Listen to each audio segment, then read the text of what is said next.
In this tutorial, I'm going to show you guys how to cache files. Now, a lot of times to speed up your simulation, you're going to have to cache your files, and the system does that automatically also. And to determine if you want to read your cache files or not, you have a grid cache area in Maya. Let me show you where that is. If you scroll down, depending on where you are, you have the grid cache area here. If you open that one, you can turn these on and off, depending on what you want to do. I just want to let you guys know that it's there, and I'll show you exactly how to use it once we progress. Now that's pretty basic, guys, so I'm gonna just turn this off and jump into surfaces. Now I'm sure you guys can have an idea what surfaces is. Right now I've got this fire simulation that I created from the previous tutorial.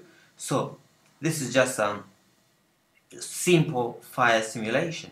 As you can see, it's simple and basic. It doesn't have detail whatsoever, but I'll show you guys in one of the tutorials. I'll create a tutorial that will show you how to create realistic fire. Alright, don't worry, I'll show you, I'll teach you guys. Just make sure you support my channel.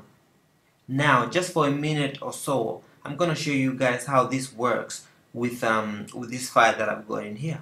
I'm gonna show you guys how to create a quick volcano. Okay, this just from the top of my head.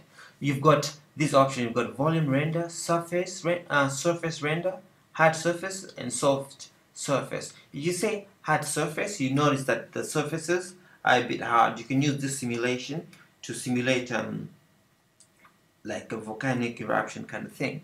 And again, you've got hard surface and soft surface. Hard surface will give you hard edges. Soft surface will give you a softer edge. So if we go ahead and play this again, that's what you're gonna get. If we go ahead and render this,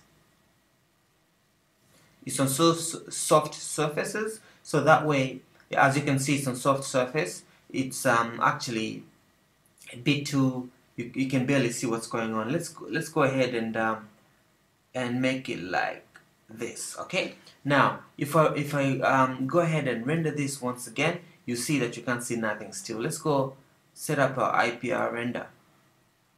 Okay, we're gonna put it right about here. Now let's go ahead and say hard surface render and render this once again. See what happens, the difference between those two? This has hard surfaces, has hard edges. This one has softer edges. So that's exactly what that does. And if you want, you can increase your resolution and stuff like that later. But anyway, let's just go ahead and check this one out. Okay, check that one and create a new 2D container. And just like before, we're going to add an emitter in this one. Make sure it's selected. I like to have it selected. Increase it to maybe 60, which is about right. If you look at the surfaces, by the way, everything is back to default. Okay, I just want to point that out. Everything is back to default. So if you look at the surfaces,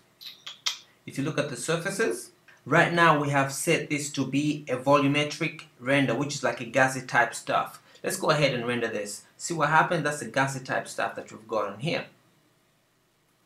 If you turn this to surface render, you have two options. You have the hard surface and soft surface. What a hard surface is just a surface that has hard edges. Okay, let's render this one more time. It will have hard edges, as you can see. Soft surface will have soft edges, just like the name says. Let's go IPR render, one side like that.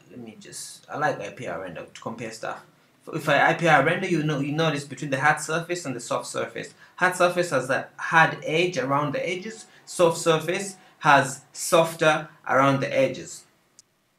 Now you have to be very careful when rendering soft surfaces, because depending on your settings, you might see through it. Like here, as you can see, the hard surface, you can't see through it, but the soft surface, you can sort of see through it. Okay, you have to be very careful. You have to mess around with the settings a little bit. Let me show you what I mean. Let's just render the whole lot. That's what you're gonna get. First of all, what I would advise you to do is increase the resolution, so that way you're gonna give up a little bit of speed, but still you get a far much better product. Increase the resolution to let's say 90, and go down here and increase the surface threshold again this eliminates this eliminates the holes. All right, so let's go ahead and render this one more time. If the holes are still there, these are the holes I'm talking about. See the top, it has a lot of little black stuff. Those are the holes that I'm talking about. So let's go ahead and decrease the surface render to 0.001 and surface threshold to 0.01. all right, to 0.01. Now I'm going to give you a trick. All right, one option you might want to look into is setting the render interpolator to smooth, and and this one is in the render quality. Before I go there, let me just render this one more time. It's getting a little bit better, which is yeah, I like it. Let's go down to shading quality, and at the bottom you see the render interpolator. Okay, interpolator. This render interpolator, you can take it to smooth. All right, if you take it to smooth and render this, it's a little bit better, but not much. You can still play around with it to make it the way you want it to be. Now let's just close this one, take it back to hard surface, and again, I like it. Let me hard surface about that way you can see stuff. Okay, go ahead and render this. That's your hard surface on here. So if you, let's see, you can also increase the quality if you want, the shading quality. Okay, you can increase that, play it, which is render it again, which is far much better. So all these settings and all these settings are the things you can play around with to make your your effect the way you want it. We also have one more one thing that I also want to point out is the environment. Okay, if we look at the environment down here, you can see that there's color. Okay, there's color here, so we can change the color to whatever we want. We can change it to red. Okay, if we change it to red, go ahead and render that bit. You see the red bits in there. Let's just throw a light. Why not? We can do it. Let's just throw in a point light. Okay, throw in a point light, and I'm gonna push the point light a bit further out.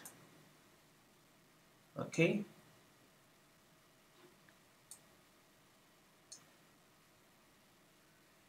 You can say use all light for now, so we see what's going on.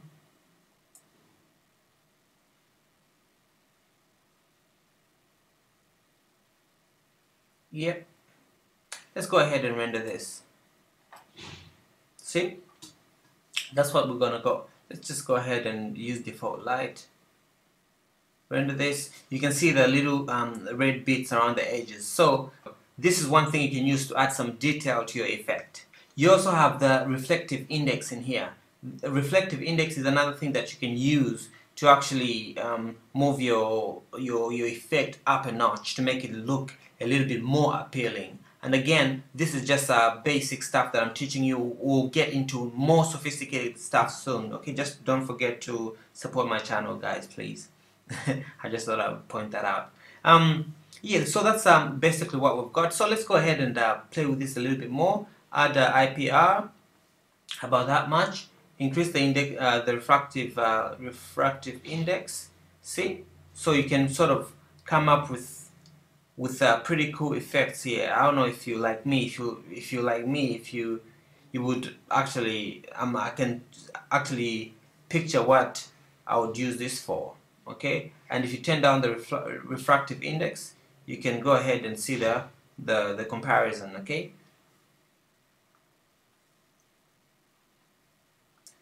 Again, if I actually turn this on the side like that and go ahead and just render this, see the effect that we're getting around those edges. So, and again, we can sort of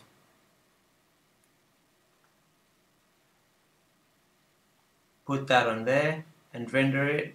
See the effect you're getting, which is this is pretty cool if you ask me.